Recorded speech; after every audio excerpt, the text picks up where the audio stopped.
Hey everyone, Trainman here. Today I'm going to be showing you how to audio rip an item. Or audio rip anything that has like a speaker or a bootleg speaker. But anyways, today in this video, I'm going to show you how to audio rip an item. So currently I have a project on Audacity here that I'm going to open a new project. Here we go.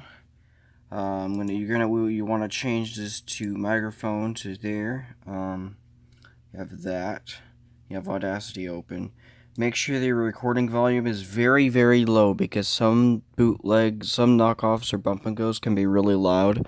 So I suggest turning it down at least 20 or 16. 16 or 20 is where you should be turning it down to because it could be loud.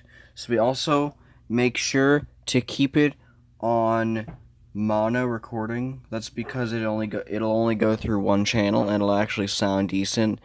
Because if you record it in stereo, some phones phase the audio differently. Basically, they reverse the left and right channels to be right and left, and it basically just sounds like a bunch of water, like underwater noises. So yeah, make sure you keep it on mono because that's what you need to put it on. But anyways, I've got this bump and go here. It plays Outro Lex by Flower Shakers. I'm gonna turn it on here. And there goes your phone. Oops.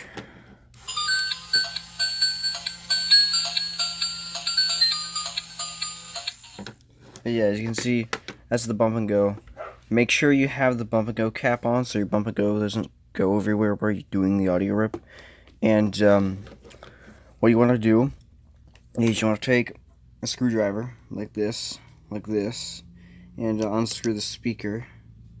If it'll work, if you want to unscrew the speaker, that way you can actually get into the item and actually hold the speaker and stuff. Now, what I suggest is you be careful when doing this because it could be a little bit hard because, well, one, it is a little bit hard trying to hold a bump and go while also trying to record. So, I suggest you only take one screw out. That way you can leave the other screw in. And so it'll be easier to actually take it out. In fact, here I'll take this out.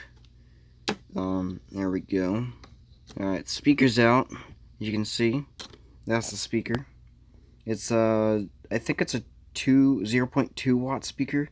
0.2 or 3, I think, is what the bump and goes use. And I have a pair of alligator clips, as you can see. These alligator clips are what I use to go onto the contacts of the speaker, but I'll get to that in a second. Down here is where the other set ends of the alligator clips are connecting.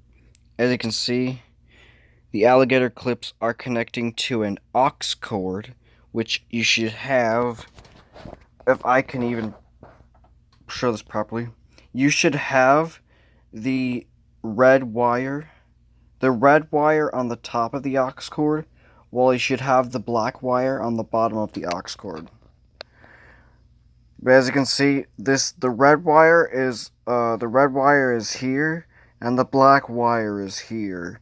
So that's how you connect them to make sure plus is down here. Plus is up here, minus is down here.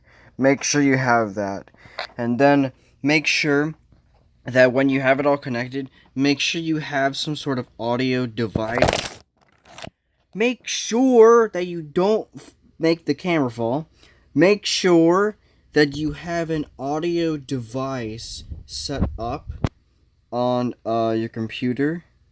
That way you can plug the aux cord into the microphone port that says a microphone on it. That is a microphone port onto a existing sound driver. That's my sound driver that I have plugged in there. But yeah, this is the layout. Now what you're going to do is, I'm going to have to do this one-handed, but you're going to have to make sure to clip the alligator clips to the speaker contacts.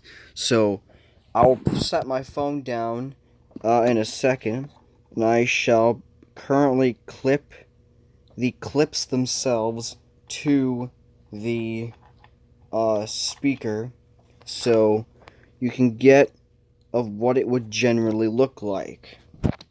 Okay, here we are. This is how it should look like. Make sure your alligator clips are not touching, because I think that would cause feedback, and I think it would fry your item. Be very careful. It depends on what item you have, so just be careful in general. But yeah, have everything hooked up.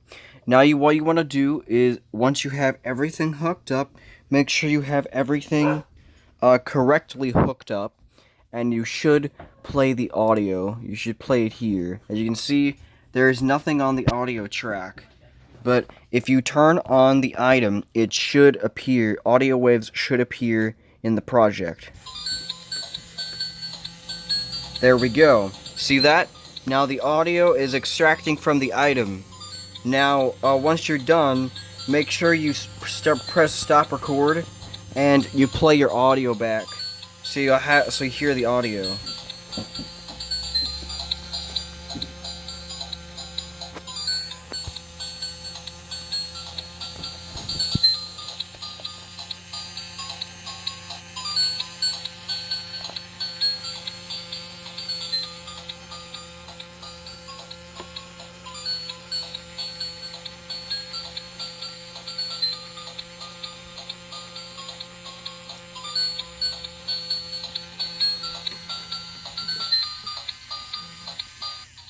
Alright, I turned it off.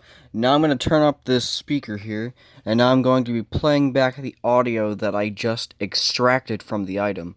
Now, keep in mind that some audios from some bump and goes are actually a lot higher quality than they are from hearing from the toy.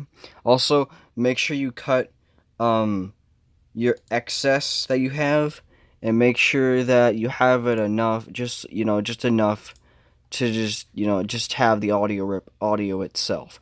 So yeah, I'm going to be playing back the audio in 3, 2, 1.